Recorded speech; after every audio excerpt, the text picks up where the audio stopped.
uyu munsi rero Hitop TV kuzana iki randipo muta nk'umuganga nk'umutana ngo ndakuzana iki ndakuzana ikintu kidasanzwe ndakuzana ikintu cyakataraboneka ndakuzana ikintu novuga nzi ko bwawe nomara kumva no makuru uza gutangara cyane gose uvuga ati ibi bintu nivyo ibintu birakunda n'umwana atangaje cyane gose n'umwana wagahebuza n'umwana novuga neza yuko benshi bariko baratangarira kwisi n'umwana abantu benshi bariko baratangara bivanye n'ibikorwa ariko aragenda arakora hirya no hino. Umwana w'imyaka 12 gusa yihaye ihangiro ryo gufasha abantu bashonje, abana bashonje ndetse n'abantu babuze rwifasha n'abantu babuze ukuntu bashobora kwivuza, abantu bafite ibibazo bitandukanye ariko vyanse.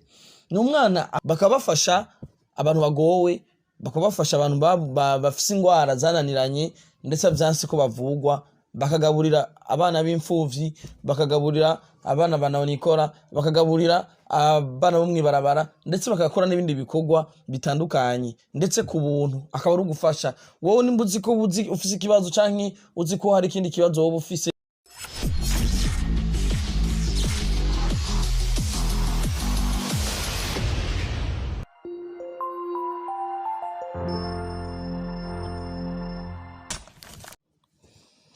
Yes, bakunzi ba Hitop TV umeze gute umeze fresh nibaza neza ko umeze cyane gose kubera ko natwe nk'abataranirwa dusanzwe tumeze neza kubera ko Imana dutije undi munsi idutiza umwuka kugira dushobore kubandanya duhema umwuka w'abazima. Uwo rero washoboye kuronka iba kujya kumva rino jwi rya Landry Promoter nawe uri mu bantu Imana hezagiye kuri no munsi kugira dushobore kuba turi kumwe, dushobore kuba tuko turanwana ijambo ndetse tunasangira byinshi bitandukanye ndetse tunayaga vyinshi.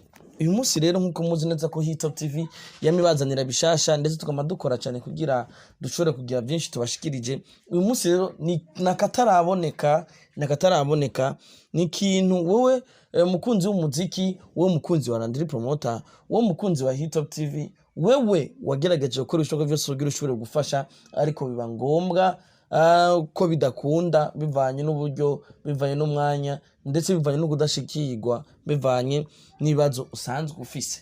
Uyu munsi rero Hitop TV kuzana iki randipo muta nk'umuganga nk'umutana ngo ndakuzana iki ndakuzana ikintu kidasanzwe ndakuzana ikintu cyakataraboneka ndakuzana ikintu novuga nzi ko bwawe nomara kumva no makuru uza gutangara cyane gose uvuga ati ibi bintu nivyo ibintu birakunda. N'umwana atangaje cyane gose n'umwana wagahebuza n'umwana novuga neza yuko benshi bariko baratangarira kwisi n'umwana abantu benshi bariko baratangara bivanye n'ibikorwa ariko aragenda arakora hirya no hino kwisi ariko akaba asanzwe ari umurundi. Umwana rero ngo yifuza gukora iki mu gihugu cyacu Burundi canke yifuza gushikiriza iki canke uwo mwana ninde ndazi wo kuradugana kuri Hitop TV urakeneye kumenya ndazi wamaze kugira wamaze kumva inyota yo kumenya umwana. N'umwana adasanzwe afise umwete udasanzwe, n'umwana yihaye ihangiro yo gufasha abantu bashonje, abantu bagowe ndetse n'abanaho nikora. Umwana w'imyaka 12 gusa yihaye ihangiro ryo gufasha abantu bashonje, abana bashonje ndetse n'abantu babuze rwifasha n'abantu babuze ukuntu bashobora kwivuza, abantu bafite ibibazo bitandukanye ariko vyanse. N'umwana afise uburyo buke ariko ubwo buryo kaba bufashishwa n'umuvyeyi wiwe, bakaba basanzwe baba muri Amerika ariko umwana akavuga ati jewe nk'umurundi kazi ndetse na papa kabasanzwe ari umurundi ariko ndifuza gufasha abana bo muhira, ndifuza gufasha abana bo muhira, ndifuza kugira ico nkoreye abanyagihugu biwacu, abarundi bene wacu. Ati rengabero nahawe n'Imana, ati rero ubwo buryo umuvyeyi wanje yaronse reka ndabukore mu gufasha bene wacu twasize mu gihugu cacu c'u Burundi. N'umwana muto n'ukuri kw'Imana, n'umwana muto yihangiro yo gufasha wewe wabuze ukungene ushobora kwivuza, wewe ushonje ariko cyane cyane abo bana bo mwibarabara, abo bantu batagira icefu ni caruguru, batagira ikibafasha ndetse batagira n'ikibaserukako. Uwo mwana abifashijemwe na se wiwe baravuze ati reka duce kwa Landry Promoter kugira dushobore kugira ico dufashije abarundi bene wacu. Nanye ndavuga ati reka nanje kugira mfise ijwi rishika kure, reka dusangire buno butumwa. rero uwo muvyeyi nawe akaba asanzwe aba muri state ya Michigan, city nayo ni Grand Rapids. Amazina yiwe ni Tharcisse Manirakiza, akaba asanzwe afise na ministeri yitwa Tharcisse Hope Ministry. Uwo mwana wawe akaba yitwa nawe Chanceline Irankunda.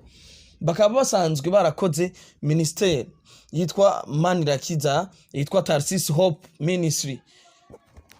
Iyo ministeri yitwa Tharcisse Hope Ministry, harimo izina rya papa wiwe, ariko uwo mwana we yiserukamwo cyane.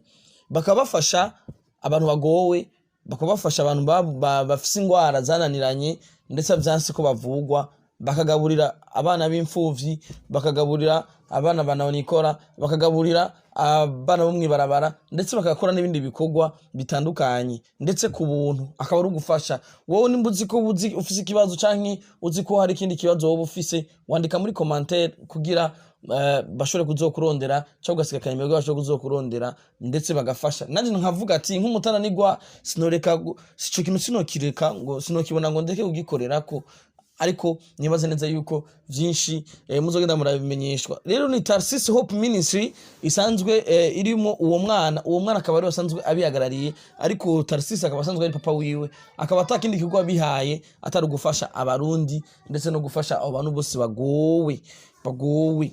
Niyo rero Tharcisse Hope Ministry igiye kuzurafasha abarundi batandukanye bafise ibibazo ku buntu bafise ibibazo bitandukanye, ariko biga bibazo biboneka yuko babuze ababafasha, babuze ababafasha. Hari ibikorwa byinshi bamaze gukora nka mu gihe cy'u Burundi. Uwo mwana aramaze kugira byinshi akoze nga mu Burundi, ugiye kuraba no mafoto ko turagushikiriza aho n'abana bo mwibarabara ruguru hose bagiye barabafasha kugira abashobore kuronka nabo nyine bashobore kubaho.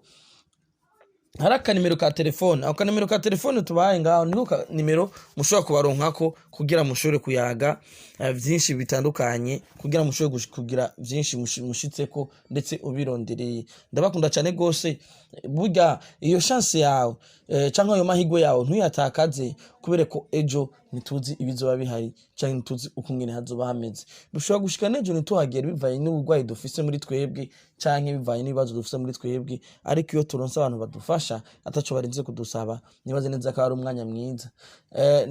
Nafasha akanya kugira nshobore kubashikiriza kino kintu kugira uwo mwana nimumugaye ngo n'umwana cyangwa ngo niki, ariko murazi neza ko akora ubuntu, akakora n'uburyo ndetse akakora n'umwanya. Ndabakunda cyane gose, ijwi ryanje rigera kure. Tharcisse Hope Ministry nibaze neza kije ku bwanyu. Uwo mwana Chanceline Irankunda nibaze neza ko aje ku bwanyu, mumva ko no mazina y'abarundi aje ku bwanyu kugira asho gufasha bene wabo yasize mu Burundi, bene wabo bari nyamwica cy'u Burundi. Ndabakunda cyane gose, ntitwigera tunanirwa. Akanimero muraza ukabona ngaho kuri screen kugira mushobore kubarondera vyoroshe.